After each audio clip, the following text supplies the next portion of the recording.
ये कहानी एक घर से शुरू होती है जिसमें एवरली नाम की औरत से जबरदस्ती करने की कोशिश की जा रही थी। वैसे आज एवरली ने फैसला कर लिया था कि वो उन सभी शैतानों को मार देगी जो उसके साथ जबरदस्ती करने की कोशिश कर रहे थे। हालांकि अपनी इस कोशिश में एवरली काफी जख्मी हो जाती है, मगर फिर भी वो सभी शैतानों को मार देती है। जी हाँ दोस्तों, आज हम एवरली की कहानी देखेंगे जो एक आम औरत थी, लेकिन हालातों को देखकर वो कभी कभी शेरनी बन जाती थी। एवरली के घर से गोलियों की आवाज सुनकर उसकी पड़ोसन ऐना उसे देखने आती है, मगर घर में बिछी लाशें देखकर वो डर कर चली जाती है। दरअसल एवरली पिछले 4 सालों से इसी घर में कैद थी और टोक्यो नाम का बदमाश उससे जबरदस्ती देह व्यापार करवाता था। एवरली की हालत देखकर एक बार एक डिटेक्टिव को उस पर रहम आ जाता है और वो उसकी मदद करने का फैसला करता है। दोनों आज इस शहर से भागने वाले थे, लेकिन एवरली के कई बार फोन करने पर भी डिटेक्टिव फोन नहीं उठा रहा था। इसी बीच अचानक एवरली को एक फोन की आवाज सुनाई देती है जो काफी समय से बार बार बज रहा था। ये फोन लियो नाम के आदमी का था और एवरली ने उसे अभी अभी मारा था। वो जैसे ही उसका फोन निकाल कर उठाती है तो दूसरी तरफ से आवाज आती है, हेलो एवरली, मैं टोक्यो बोल रहा हूँ। मुझे पता चल गया था कि तुम आज रात मुझे धोखा देकर भागना चाहती हो, इसलिए मैंने तुम्हें एक तोहफा भेजा है और मैं चाहता हूँ कि तुम अपना तोहफा जरूर देखो। टोक्यो की बात मानकर एवरली जैसे ही तोहफा खोलती है तो उसमें डिटेक्टिव का कटा हुआ सिर था। अब टोक्यो फिर से फोन पर कहता है, तुम इस घर से कभी जिंदा बाहर नहीं निकल सकती एवरली, मैं जब चाहूँ तुम्हारी माँ और बेटी को भी मार सकता हूँ। टोक्यो की बातें सुनकर एवरली को बहुत गुस्सा आता है, जिसके बाद वो जल्दी जल्दी अपनी माँ को फोन करती है। दूसरी तरफ लगातार घंटी जा रही थी और इसी बीच एवरली फर्श में छुपाया हुआ पैसा बाहर निकाल लेती है। अब एवरली अपनी माँ से कहती है कि तुम्हें अभी अभी मैसी को साथ लेकर घर छोड़ना होगा क्योंकि तुम दोनों की जान खतरे में है। एवरली की माँ मारिया उससे पूछती है कि तुम कहाँ हो और हमें किससे खतरा है, मगर एवरली उन्हें कुछ नहीं बताती, सिर्फ अपने पास आने को कहती है। अपनी माँ को समझाने के बाद एवरली की नजर लियो पर पड़ती है जो अपनी आखिरी सांसें ले रहा था। वो एवरली से कहता है,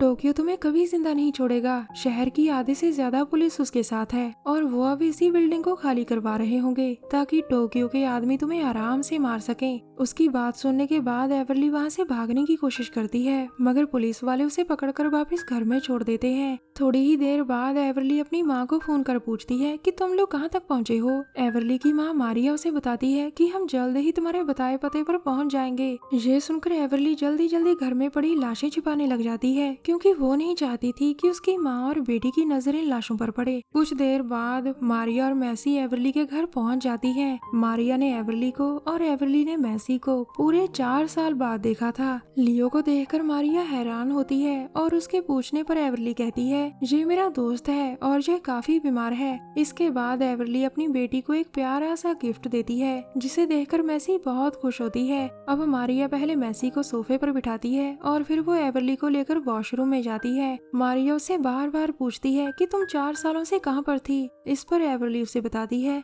4 साल पहले टोक्यो के आदमियों ने मुझे अगवा कर लिया था। टोक्यो शहर का सबसे बड़ा बदमाश है और वो लड़कियों से जबरदस्ती देह व्यापार करवाता है। टोक्यो ने जब मुझे पहली बार देखा तो उसे मुझसे प्यार हो गया। हालांकि फिर भी वो मुझसे देह व्यापार करवाता रहा, लेकिन उसने मुझे जरूरत की हर चीज दी। टोक्यो ने मुझे धमका रखा था कि जिस दिन मैंने भागने की कोशिश की उसी दिन वो तुम्हें और मैसी को मार देगा। इन 4 सालों में मैंने घर के कोने कोने में हथियार और पैसे छुपा दिए थे ताकि सही समय आने पर इनका इस्तेमाल कर सकूं। ये पैसे और हथियार उन बदमाशों के थे जिन्हें टोक्यो रात बिताने के लिए मेरे पास भेजता था। एक दिन एक डिटेक्टिव मेरे पास आता है और उसे भी मुझसे प्यार हो जाता है। हम दोनों ने फैसला किया था कि मैं जहाँ बदमाशों को मारूंगी और वो तुम्हारा और मैसी का ख्याल रखेगा, मगर टोक्यो ने उसे मार डाला। एवरली की पूरी बात सुनकर मारिया बाहर आती है, लेकिन तब तक लियो की मौत हो चुकी थी। अब एवरली मारिया और मैसी को घर से चले जाने को कहती है क्योंकि उसे पता था कि टोक्यो के आदमी कभी भी यहाँ आ सकते हैं। इसी दौरान वो जब कैमरे चेक करती है तो उसे पता चल जाता है कि टोक्यो के आदमी पूरी बिल्डिंग में फैल रहे हैं। एवरली जल्दी जल्दी गोला बारूद उठाकर ऐना के घर के बाहर जाती है ताकि ऐना उसकी मदद कर सके।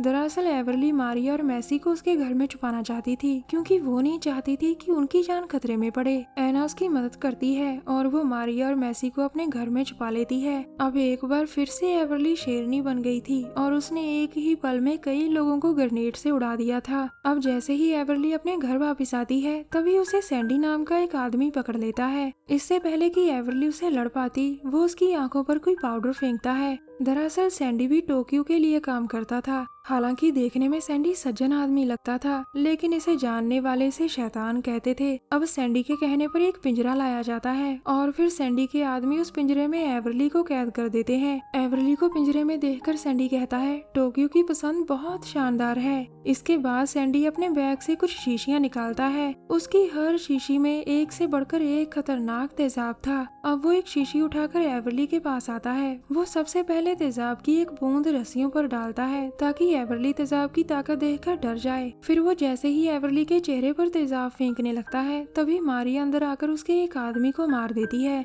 वो सैंडी को भी मारने की कोशिश करती है, लेकिन सैंडी तेजी से उस पर ही वार करता है। फिर वो मारिया को पकड़कर उसके मुंह में एक तेजाब डालता है जो आदमी को धीरे धीरे मारता था। इसी बीच तेजाब के कारण एवरली की रस्सियां जल गई थीं और उसका एक हाथ आजाद हो जाता है। वो अपने पास खड़े आदमी की गन निकालकर उसी से उसे मार देती है। फिर वो सैंडी पर गोली चलाती है और उसके सभी साथियों को भी मार देती है। अब वो जल्दी जल्दी पिंजरे से आजाद होकर बाहर निकलती है और अपनी माँ को संभालने लगती है। वो उसे उल्टी करने को कहती है ताकि तेजाब बाहर निकल सके। अचानक तभी सैंडी उठकर एवरली को पकड़ लेता है और फिर वो उस पर कई वार करता है। इसके बाद वो मारिया को भी मारने की कोशिश करने लगता है, लेकिन तभी एवरली उसे पकड़कर उसके ही मुंह में तेजाब डाल देती है। अब सैंडी अपने ही तेजाब से धीरे धीरे तड़प तड़प कर मर जाता है। थोड़ी ही देर बाद मारिया ने उल्टी कर सारा तेजाब बाहर निकाल दिया था और तभी घर में पड़ा एक फोन बजने लगता है। एवरली जैसे ही फोन उठाती है तो दूसरी तरफ से टोक्यो कहता है,